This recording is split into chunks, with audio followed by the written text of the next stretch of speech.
I just knew he would put it in behind for B, and I had to be there in front of goal, and yeah, B put it on a plate for me, and I had to score it. So it's a great team goal, and yeah, it set us up for the rest of the game.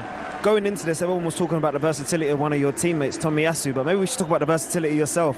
Whether it's on the wing or in the false nine position, you seem to be thriving. What is it about your game where you can just excel in any position? I think my biggest quality is that I can go on both feet, so it's easier for me if I play inside or on the wing. Doesn't really matter for me. So yeah, I've always played in multiple positions during my career, so it helps me a lot.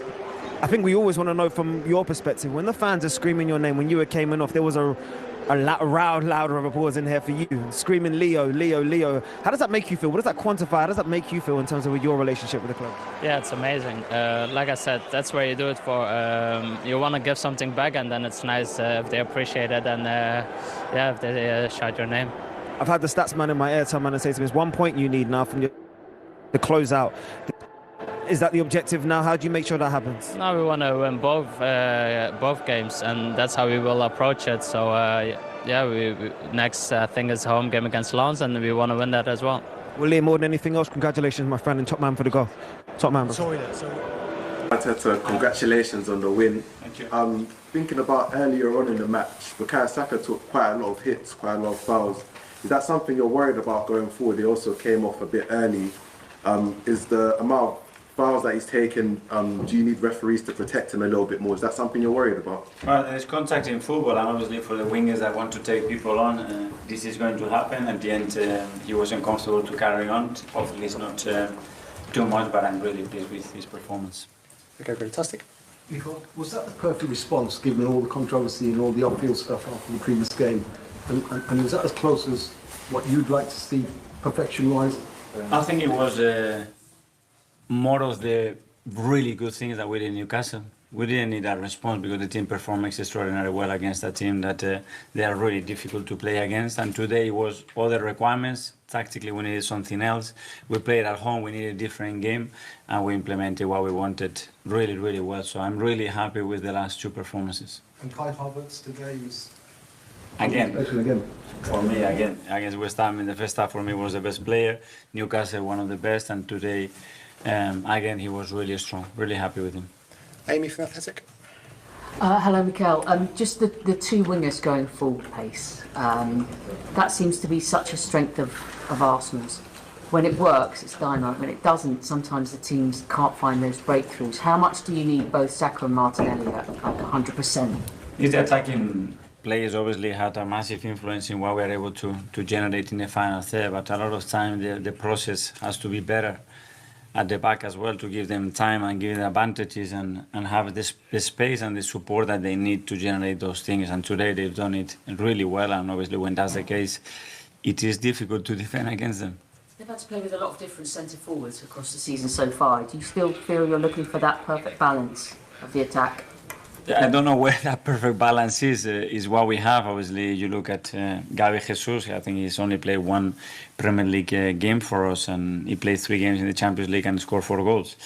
It's what it is, but having Leo here that is so reliable and gives you something very different to Eddie and him is a joy to have, and really happy with them. James from ESPN. Hi, Mikel. Just on Bukayo, I think you got fouled 4 times in the first 17 minutes. You know, some players might shy away when they're getting that kind of treatment, but he always seems to embrace it and keep going. Is he born with that? Is that just something he has within him? Born? Yeah. I think he's getting used to it. And I don't think that's going to change, especially the way he plays and the way he attracts players. So he better get used to it, because I don't think that's going to change. Kai from Football London. Hi, Mikel. You took Takehiro Tomiyasu off at half time to check. Was that fitness related? Did he have an injury? Or? Yeah, he had some discomfort in the first half, and we didn't want to take any risks. He's played a lot of minutes as well, and obviously having Alex on the bench ready to come in, I think it was the right decision. It was a game where you had lots of control. Jorginho was central to that, Vincent in the first goal as well. When he signed, there were quite a few people doubting him, but what can you say about sort of his influence over the past few months since he's joined, and how important he was tonight as well? That is a joy to have him. His influence in the rest of the squad, the rest of the boys is enormous. He fits in the way we want to play. He's so intelligent, he understands everything so quickly, and he makes everybody else better. I'm really happy with his performance tonight. Okay, and finally, I believe we'll go to Dave from The Guardian. So just going back to Saka's injury, can you just explain the detail that you have, and are you worried, or how's he feeling? It was just a kick, and I was told by the physios from the radio he wasn't happy to continue, so he will had some discomfort, but hopefully I want to assume that he will be okay. And so finally, we'll go to Darmesh from Sky. Hi, Miguel. Just on Martin Odegaard and Eddie Nketiah, they weren't in the squad again today. Can you give us the latest on their injuries? Yeah, they're racing against the clock to be fit, and they are trying their best, and they try to be here today with us. It wasn't possible, and we have another 48 hours before we played Burnley. We will try again and see, because we need players at the moment.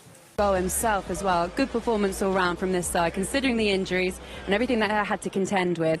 Arsenal were in the driving seat from the off in this game. They might have had a little bit of switch off, perhaps they took the foot off the gas in the second half, but they got the goal in the end. It was a lovely goal from Saka. Overall, how do you think it went, Martin, for you? I think it was a very good night. I think Arsenal now looking like they belong in the Champions League again once more, totally dominant tonight. Their opponent not having a shot on goal until the 96 minutes, says it all really. And again, the leading lights are the youngsters, Martinelli, Saka. I mean, Saka's goal was a wonderful finish for him, the defender. We've not seen some very good defending here tonight. We've talked a lot about defending, and I've been surprised actually at Sevilla how poor they were.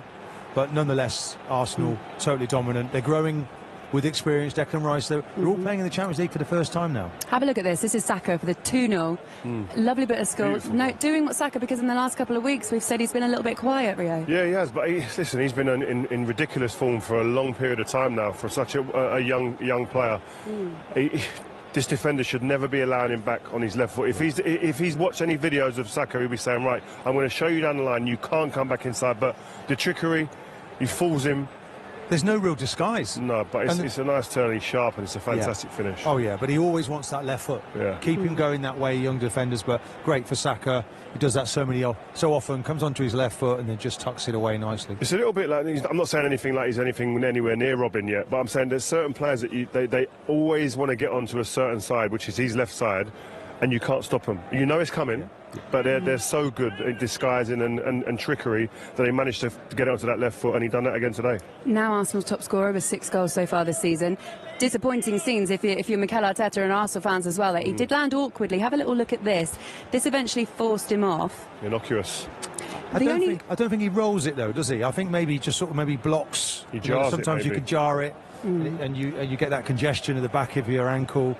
I'm hoping he's going to be okay. He's quite a tough boy, you have to say. Yeah. But he does get a lot of injuries. We might have. I was wondering actually why he wasn't going off earlier. Do you know, because you want to wrap him in cotton wool. But I'm certain he'll be okay. But the good news is, when he came off, he didn't go to the medical room. He went to the bench and he carried on watching the game. And at full time, he was still walking around. So fingers crossed, it means it's not that serious. He was heavily involved today. Also got himself an assist for the first goal. Let's have a look at Trossard's goal. This made it 1-0 in the end. And we talk about that ball from Jorginho. It was lovely, wasn't it, Rio? Yeah, a fantastic ball. I think everything about this goal was great. Declan Rice picks up the loose ball there, goes into Jorginho, his midfield partner. He finally gets it back. But watch Saka's movement here. You're going to get it better on the next clip, but it's a great ball, a wonderful ball. The vision and the execution, the ability to play that ball, let alone see it. But this bit here, I think you've got to keep your eyes on Saka, haven't you, Martin? Well, what's really clever about it is he's just going to move out wide and just find his position. He just moves into an area. And look, this is the vision now, just looking. He's just surveying there, Jorginho. And then the change of direction, look, woof, puts the weight on his back foot, pushes up into the space. And then there's the delivery, and it's just a tap in. Trossard, though, has watched all of that happen and read it really well to be in the right place. They have a lovely relationship, Trossard and Saka. We looked into this. Trossard's 5 goals that he scored this season have all been assisted from Saka. And if you go back to last season, he scored 1 goal there, also assisted for Saka. So 2 of them obviously work very well. Well, they're almost telepathic, aren't they? Yeah, I'd be wanting every single one of my dinners and desserts delivered by Trossard. If I was Saka, I'm telling you, I'll be saying, no, come on, I'm setting you up on the pitch, I want setting up off it. Always comes down to food with you, really. Yeah, that's a big problem of mine. Listen over on the score sheet, but his influence in this game was huge, and the right back's probably going to have nightmares about this for the rest of his life. Yeah, the 2 fullbacks were put under immense pressure today, and this will be a learning curve for this young fullback. Does he learn from this? Well, what you said at half-time, can he recover? Well, he didn't. He got destroyed all game. Every time Martinelli had the ball, he looked like he was sitting there in just a submission and saying, listen, I know you're going to beat me. I'm just going to try and keep up with you and just try and make myself not look as bad each and every time you get the ball. This is like, woof. You have to acknowledge the skill there as well. Yeah, I mean, the thing is he's got to give himself half a yard. And what's really intelligent from Martinelli is knocking it out with his right foot and then running onto it with his left. So he's out of the stride pattern of the fullback, and the fullback just didn't know what was going on. There it is again, time after time after time. It was a little bit embarrassing, but as a centre half, I think I might have gone alongside him and said, oh, come on, let's drop off a little bit. Yeah, you need that experience alongside you. But Martinelli, listen, you want to see these performances. You want end products, you want goals, you want assists as well. Everything else in his game.